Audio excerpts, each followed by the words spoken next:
I'd like to start just by having you introduce yourself, what project you're with, and what role you played in the project. Oh.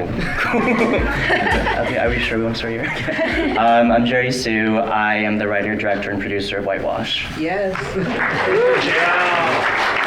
Hi, sorry, excuse us, that last one got us, like, really, okay. I'm Ariel, and I'm the director of Baby Gay. Hi everyone, I'm Melissa Peng. I wrote and co-produced Baby Gay, and our other co-producer is out here also. That's Sam Shapiro. I'm Marissa Rojas. I was a cinematographer for Paus. I'm Earl Paus, and I was an actor in Huling Sayao. I'm Edrian Pangilinan, writer, director of Huling Sayao Delayed Checkout. And I actually just want to take this moment to acknowledge my crew in the back over there, so if y'all can please stand up. Because this is also our last in-person screening. Flowers. Stand up, Randall, Martha, April. Thank you guys, thank you.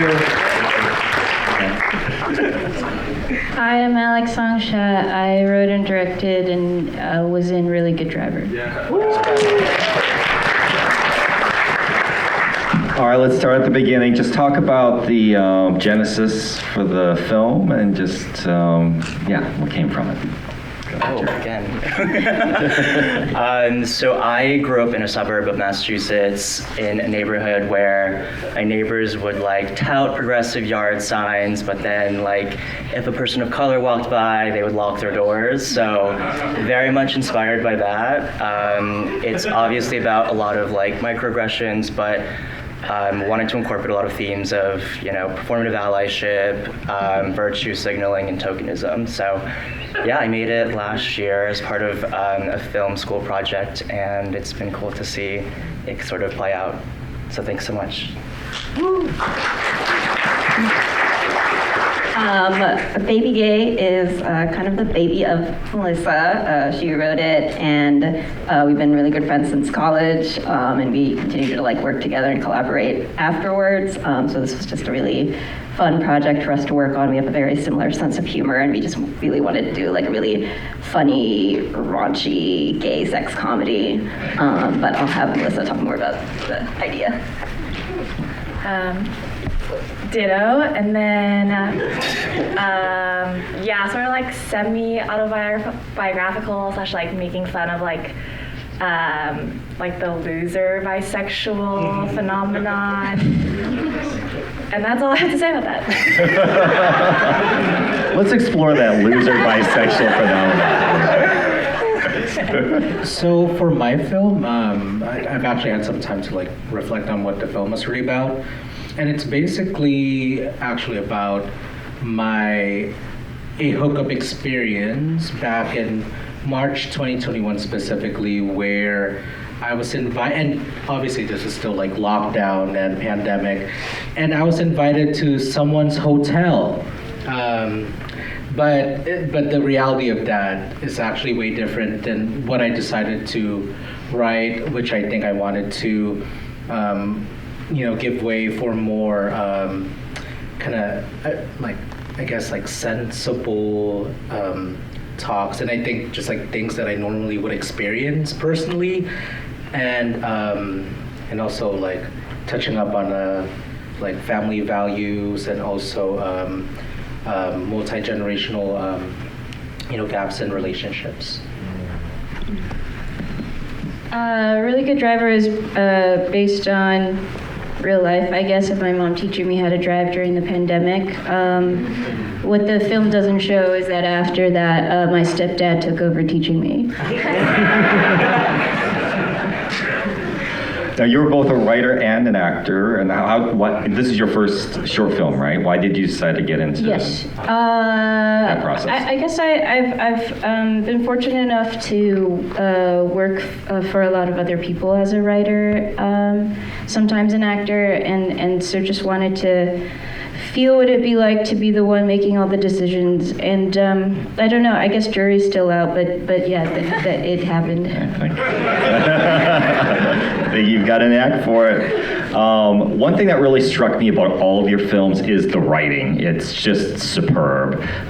Talk about the process that for the script and how that came about. Oh, wow. Okay. So I did this in a year-long program at Second City. At the end of it is a culmination of a short film that we produce all year.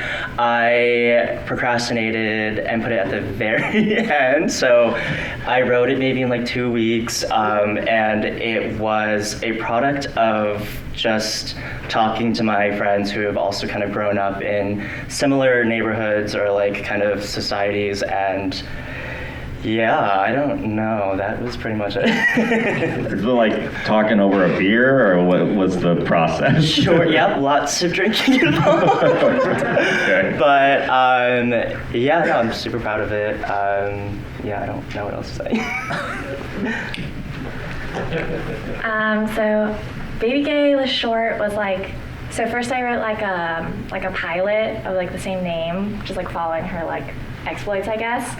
And then I showed it to Sam, who helped produce it, and he was like, "This is great. We should like film something from it." So the short was just like an excerpt, like it was just like the threesome scene from the pilot, and then just like adding the like mini scene like before and after it.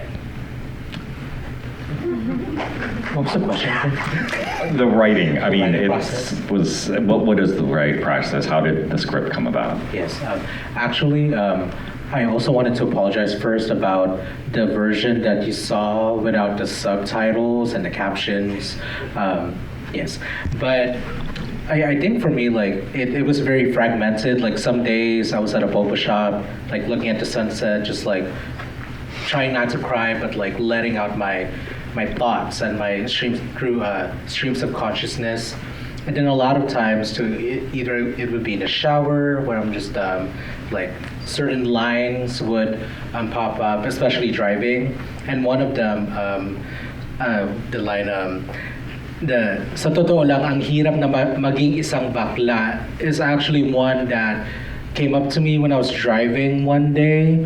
And for me, I didn't realize that that's also how I felt about my own sexuality, which in translation, it means it's really hard to be gay or whoever you are in this world. So. Best ideas in the shower and traffic, right? Yeah. All right. Yeah, writing this, it took a few different forms, and I guess weirdly took a long time from like the first version to the last, but only because I spent a lot more time talking about writing than doing it. But the first one was just I had written 2 pages to submit to a contest before midnight, and then like a year later wrote like a 15-page version of it, and then right before production was like, how do we make this cheaper, and made it in one location, and yes, somewhere around 7 or 8 pages. You've done writing for some other projects before. I mean, is this similar to your regular process, or is this completely different? I guess in the procrastination sense, yes. Oh, watch out. Right on the edge. Yeah, I guess if I talked about how last minute I do things, I might not get hired again. But We won't yeah, tell. so I guess kind of similar, yeah. All right, I'm going to open it up to the audience, but before that, I just want to ask Edrian one question. Adrian is a homegrown filmmaker, San Diego proud. He was telling me so the film was shot in Mission Valley. Oh yes, Hotel Circle, y'all. If you know, you know. Come on, Atwood Hotel. Atwood Hotel, okay. And then you said you almost got into some trouble there, or? Oh yes, you want me to talk about that? You want to talk about Okay. So long story short, our beautiful location. Thank you, Atwood Hotel, for not kicking us out for the second time, because we were like a crew of, I think, almost 13, and just imagine that in a tiny room. People thought we were filming porn. So our way to alleviate that moment was during our second day's lunch. We gave the people working our leftovers as a plea. I was like, please, we're almost done. If we get shut down today, we have to start all over. So please, just let us finish. They said yes. So. Bribe. Good job. All right. Anybody have any questions for our filmmakers here? Don't be shy. All right, go ahead. The good driver, was it intentional that you used a Subaru, or was it just not? It's so funny when you hand out and you saw Subaru. I rented. I was in charge of renting the car, and I did have top choices. Yeah. I don't personally own a Subaru, but I would like to. Do they sponsor this vlog? Another question. Any other questions? Go ahead. For the writers, what's the most enjoyable part of the writing process? Okay. Would you repeat the question? Sorry. He asked, what is the most enjoyable part of the writing process? That. Thank you. I'll go first. I think for me, realizing that I could actually write, because my process looked very fragmented, it's like different sheets of papers, like moments that I wrote, and then somehow, some way, when I put it together, I was like, oh, I could actually write something and it looked okay.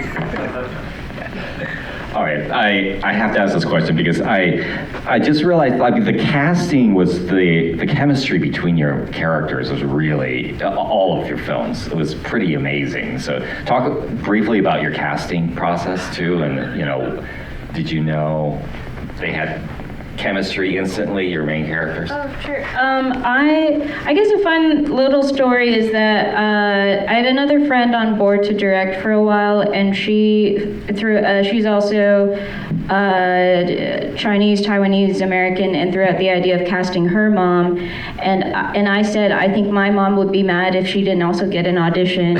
So we did audition my mom over Zoom when I was home with her, and that was interesting. But ultimately, my mom backed out due to scheduling conflicts. And then we cast a very accomplished actress from Gilmore Girls and Prodigal Son instead. Keiko Agena is also a friend and improviser in Asian AF, and so it was nice to work with a friend. I also asked my mom to be in the movie, and she was like, no. So we also got an accomplished actress. Also, who has our star, Valerie, has also worked with her. Valerie back there has worked with her. Why is Valerie not up here? Worked with her before on another short film. All They right. also played as mother's daughter and Okay, daughter. so they worked together. They had an accomplished mother-daughter chemistry going on. Got it. This is their third time.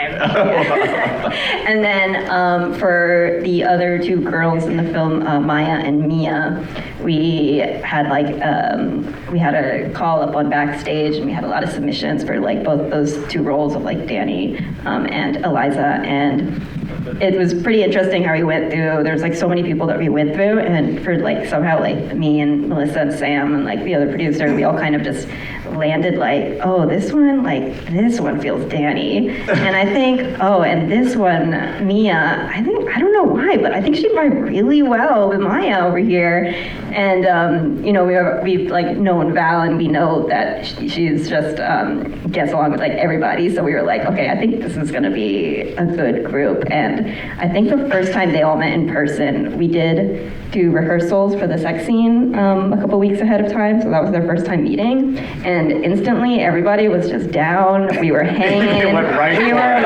We were just choreographing stuff on the bed, and it was a great time. And I just remember us being you know what, this was good. We just found these people, and this is good. This is working.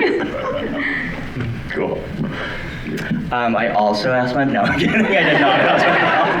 I was lucky enough to be part of the Second City, so I got a lot of actors from the program to be part of this. So one of them is actually on the main stage, so if you're actually in Chicago, hit her up and go see her show. But yeah, very talented comedic actors, so I'm very lucky to have had them. I guess I also had a seasoned actress play the character's mom. But actually, would you mind sharing your experience about the chemistry? Oh, sure. Yeah, so actually, talking about like locally grown, like I actually teach acting class for community of like AAPI actors, and Ken was one of the students. But he's actually a writer, so yeah. And so even though Edrian, of course, directed us through everything, there was one day where me and Ken, like, because I'm so big on chemistry too, and I wanted to really make that real with him. So we just took like maybe 3 or 4 hours out of a day to really kind of just work with the lines that were not written in it. Like, what is it that we're actually saying? How are we feeling? And how does that make us feel? And then act on that, like in a very private space that's safe. And then it's glad that it went, that it came through, I guess. Did you give him a good grade for the class?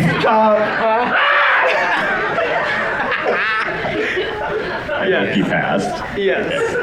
Okay, because you two were really, really good together. So, all right. Any other questions? I'm always just curious about the numbers. What was everyone's budget, and how many days of shooting did you all take? And It's private. it wasn't the time to like get the finished product from like start from production to like finished product. Like, what was that editing time? And Whatever you can reveal. Okay, I guess I'll go first. Before I forget, Mary G and one of my executive producers, stand up, please. Stand up, come on. My budget was very, very minimal, and like talking about homegrown, community-made, collective-made. Our budget literally only covered food, location, and some like rentals. It was like literally $3,000, but you know, under the grace of, you know, we were able to create something that I guess transcended the budget. Did you use points for the hotel? I was already stressed out by that, so I forgot. Okay. All right. Go ahead. Oh, do you want to go?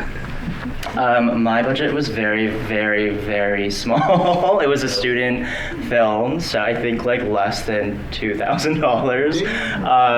And I got a lot of volunteers, actors who lent their time, and that was very nice.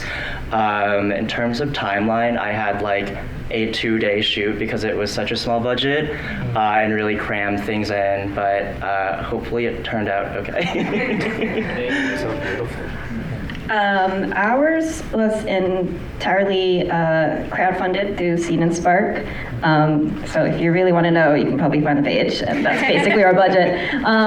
But we shot 2 days, right? Mm-hmm. Yeah, just shot 2 days. Luckily, it was short little script, took place in like 2 different apartments, which was both of our apartments, and we just happened to live like a 5-minute drive from each other, so it was just a very easy move to like from one day to the next.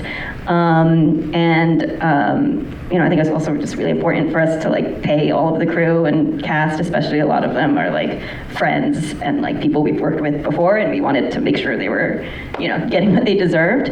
And then, I don't know, I'd say like in terms of like other stuff, it's like we just happen to have like a very talented production designer who was able to like already use a lot of the stuff that we already had. I mean, like for Danny's apartment, it was supposed to look like, oh, this is pretty gay, and there was already 2 lesbians living in my apartment, so it's like, did not need to get any more new props or whatever. We had that portrait of a lady on fire poster up there. It was like, this So is it. convenient. All right. Yeah, I'd like to say that even though we saved on location costs, like my apartment personally never recovered from that shoot. We had to move out. Oh, it's just me left. Okay, production was 1 day, and the budget was all my Rick and Morty writing money. So thank you, Dan Harmon, for supporting API art. All right, with that, that is our time. Thank you, folks, for coming and supporting the film. Thank you to our talented filmmakers. And again, there is a reception right in the atrium, and I think some of our filmmakers are going to stick around, so please stick around for the reception. Thanks again.